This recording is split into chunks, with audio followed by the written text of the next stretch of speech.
Mega love shoutout! Welcome back to my YouTube channel and welcome back to my kitchen.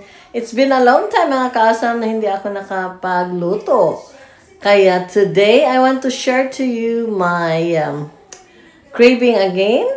Nag-crave po ako ng chocolate muffins. Ayan, itatry ko po yung natutunan ko na chocolate muffins. Okay, let's go mga kasam. Ito po ang aking mga ingredients. Let's go.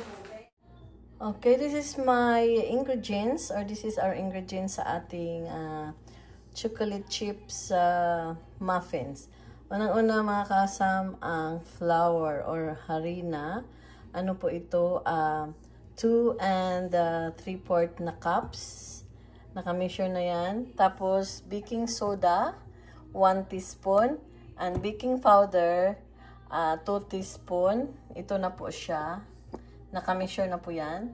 Tapos, 1 cup of brown sugar, 1 egg, and then 1/2 cup of melted butter, and then cream, 1 cup, and 1/2 cup of fresh milk. Ito po ang ating ingredients ng ating chocolate chips muffins. Okay mga kasam, let's start to mix all the ingredients.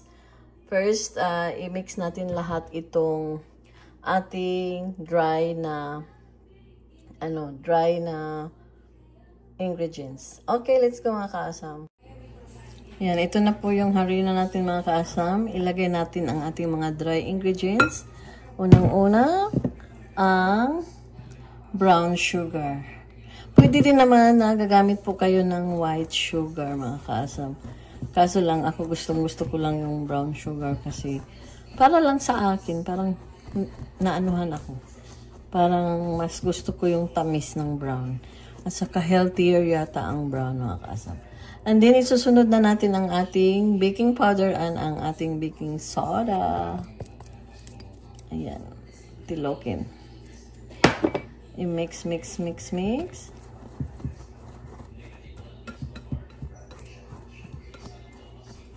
Mix lang siya mga kaasam. And then, ito yung ano ko pala, chocolate chips. Hindi ko nasali sa ingredients, diba? Hindi ko nasabi. And then, 1 cups of chocolate chips. Iba pa yung itatoppings natin. Ayan, hatiin ko lang mga kaasam. Lagyan ko siya ng brown chocolate chips at saka white chocolate chips. Trip ko lang na lalagyan siya ng chocolate chips na white. Okay. Ayan, mix with white chocolate chips. Trip ko lang yan mga kaasam ha. Kung gusto nyo, brown lang lahat. Pero, i-try natin ang aking invention. Ganyan natin ang chocolate. Tapos, ngayon mga kaasam, i-mix na naman natin ang ating mga wet ingredients. Okay, i-set aside natin ang ating dry. Ito na ang bowl ng ating mga kaasam, wet. Ilagay natin ang ating isang itlog, dalawa. Nasanay sa dalawang itlog. Okay, next is the cream. Ayan, medyo siya sticky. Mix, mix, mix, mix.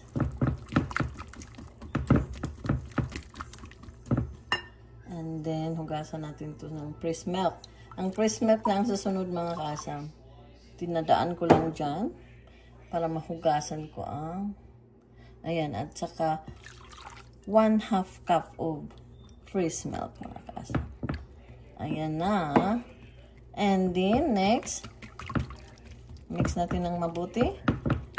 Ang next mga kasam ay ang melted butter. 1 cup of melted butter. Ayan.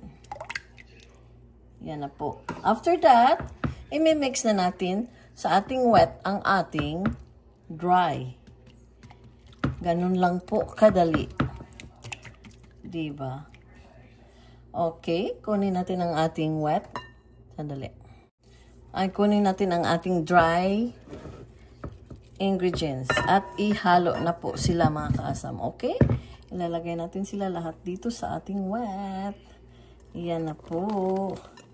Ganun lang kadali mga kaasam. You don't need a mixer. But, we really need a mixer if we are willing to be a baker.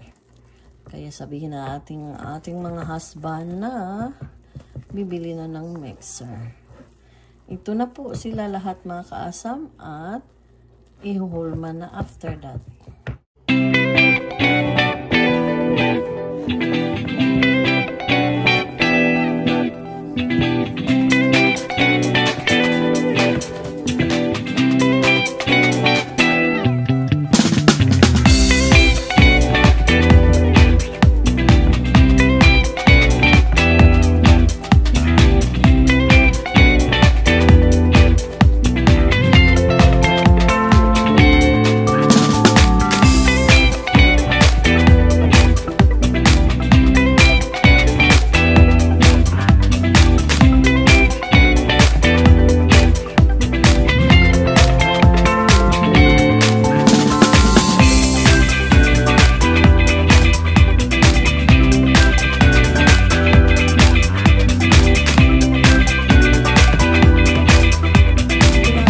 Hulmahan mga kasam, ilalagay na natin ang ating muffins sa ating hulmahan.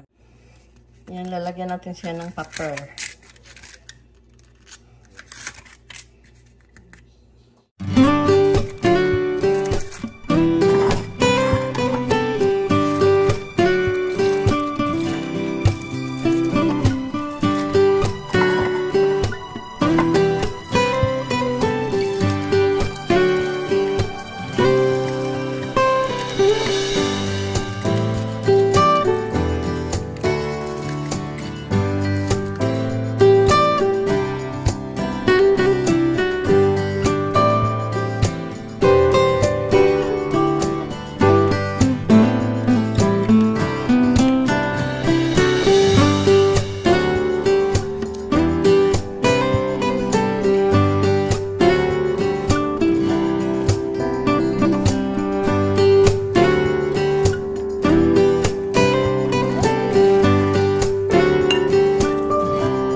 na po, ready to put in the oven. And we're gonna turn on our oven. Bake 375.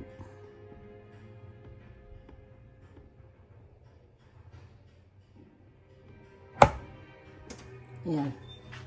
Pag mainit na ang oven, ready to put in the oven. Yan, mainit na. Ilagay na natin sa stove mga kaasam.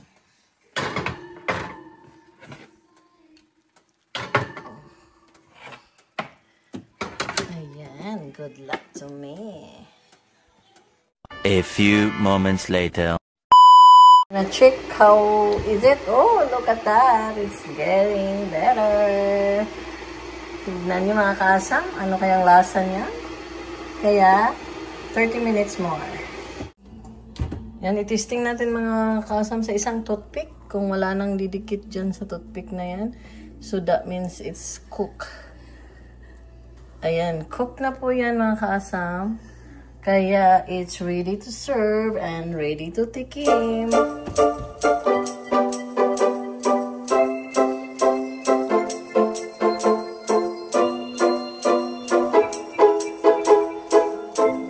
Ito na mga kasam ang ating chocolate chips muffins. Ayan, malambot na malambot mga kasam. Dahil snacks time, ito masarap ito sa kape. Pero dahil snacks time, ayan oh, mabasa pa siya.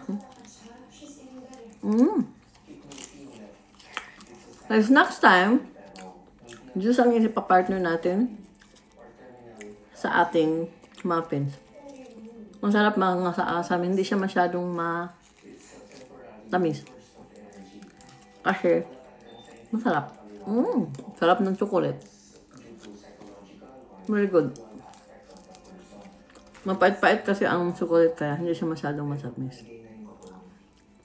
Napaka-soft. Kaya, very successful. Gawa na kayo, ang bilis lang. Ito ang pinakamadaling gawing snacks. Okay mga kasam, thank you. Hanggang sa ulitin. Cheers. Sarap ng muffins.